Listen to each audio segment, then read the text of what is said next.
wow, shockwaves around the world that Italy have missed their second World Cup in a row. What the hell happened, man? Like, you must have been watching it keenly, but what happened to them?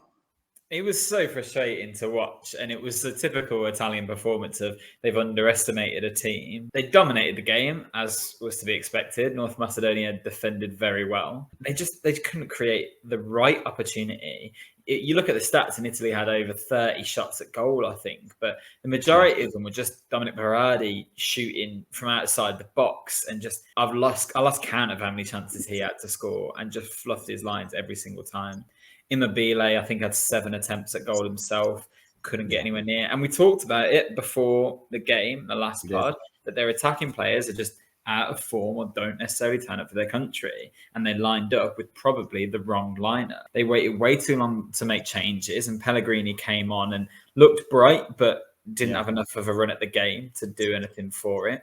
And instead, they were left to rue their chances. I think the thing that's most disappointing about it is it's an Italy side that you would say is very professional and very wily. They know how to go about these sort of fixtures under Mancini. But they just looked very almost childish in the way that they took on the last few minutes. At that last stage in extra time, in injury time, just play for the 30 minutes. Play for extra time then. Shut up shop. Let it be 0-0, because in the odds of you beating them then across 30 minutes is a lot higher. And instead, they fell asleep at the most pivotal time. All it took was a goal kick, one flick on, and then all of a sudden, Italy only had 3 players behind the ball. You're probably not expecting him to shoot from there. And his finish was beautiful for the North Macedonia goal. It was a great goal for them to win the tie on. But I just think if you're Italy, where's your head gone in that moment? Because the organisation was awful to let him through.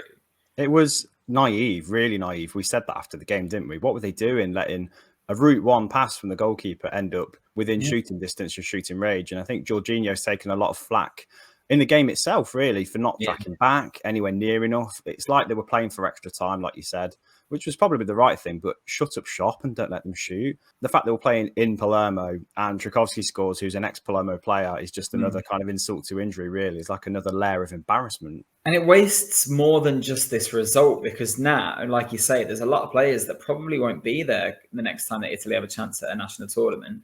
And also wastes the kind of the high that they were on off the back of the Euros, that they've not qualified for the World Cup. Yet, had they got to the World Cup, they probably would have been one of the favourites as well. So It's a really big result. And I think that momentum that they built up over the summer last year, from the way that they've been playing under Mancini as a whole as well, it's just gone now. And now there's talk of whether he'll even continue on. And actually, he's only lost 2 games, I think, in the last 41. So first time ever lost a World Cup qualifier on home soil as well, which is just bizarre. It was so wasteful.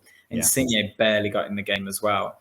There's still so much talent in that squad and in that first 11 that they should have got through this, and they will hang their heads now. Jorginho can look back all he wants at the penalties missed, but he shouldn't have allowed any space for any kind of shot to take place in the 92nd minute of a World Cup playoff. It was just unforgivable, really, for me. So the inquests have started already as to how this happened, where they go next. You mentioned just a lack of depth and quality past the first 11 for Italy.